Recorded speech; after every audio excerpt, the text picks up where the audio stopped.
आप जानते हो कि आईएमएफ में एसडीआर स्पेशल ड्राइंग राइट्स क्या होते हैं।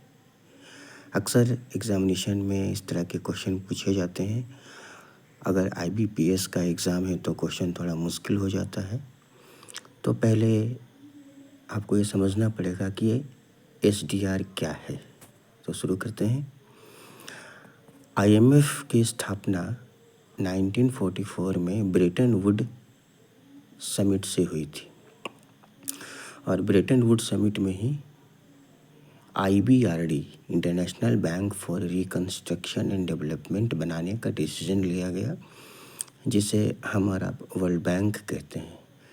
तो इसी कारण से कभी कभी इन दोनों संस्थाओं को ट्विन सिस्टर्स कह दिया जाता है या सहोदर बहनें, अर्थात एक ही माँ से उत्पन्न दो बहनें। ये काफ़ी एग्जामिनेशन में पूछा गया है।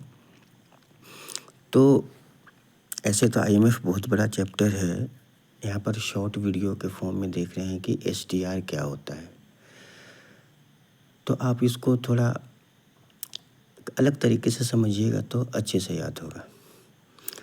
आप जानते हो ना कि एक देश का एक अकाउंट होता है जिसे कहते हैं करंट अकाउंट, चालू खाता। जब भी वह देश अंतर्राष्ट्रीय व्यापार करता है तो आयात और निर्यात से संबंधित जो भी प्राप्तियां या खर्च होती हैं वो चालू खाते में जमा होता है।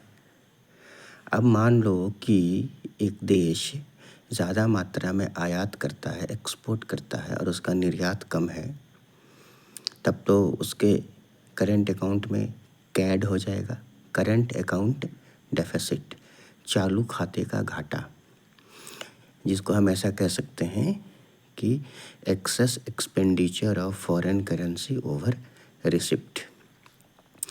तो दुनिया के प्रत्येक देशों में, प्रत्येक देश में तो नहीं, अधिकांश देशों में कैड का संकट होता है क्योंकि उनका बैलेंस ऑफ पेमेंट नेगेटिव चला जाता है ना। तो इसी समस्या के समाधान के लिए 1971 में आईएमएफ ने एसडीआर की शुरुआत की थी।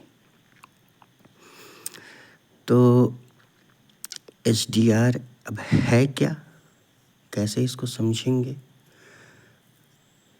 तो प्रत्येक सदस्य देश आईएमएफ में कुछ डिपॉजिट करके रखता है ना। हर एक सदस्य देश को कोटा दिया जाता है कि भाई आप इतना डिपॉजिट करो, ठीक है।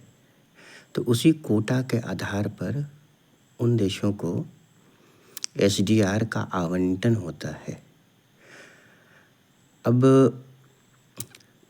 एक देश के पास गोल्ड या फॉरेन करेंसी की, डॉलर की कमी है, अब उसको व्यापार करना है। जैसे मान लो कि एक देश को किसी दूसरे देश से कुछ परचेज करना है, मीन्स इंपोर्ट करना है, और उसके चालू खाते में घाटा चल रहा है, फॉरेन करेंसी का अभाव है।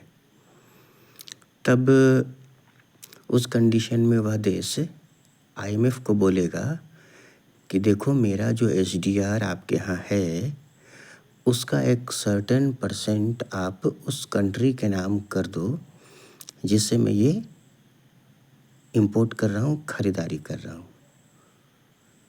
तो वो एसडीआर ट्रांसफ़र हो जाएगा।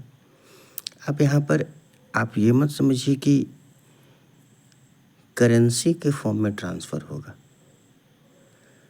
ये केवल एक एंट्री है।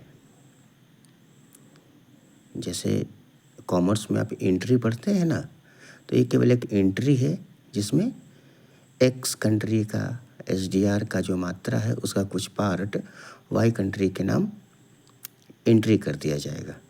तो इस तरह से व्यापार भी हो गया और जो बैलेंस ऑफ पेमेंट का संकट चल रहा था, चालू खाते का घाटा चल रहा था,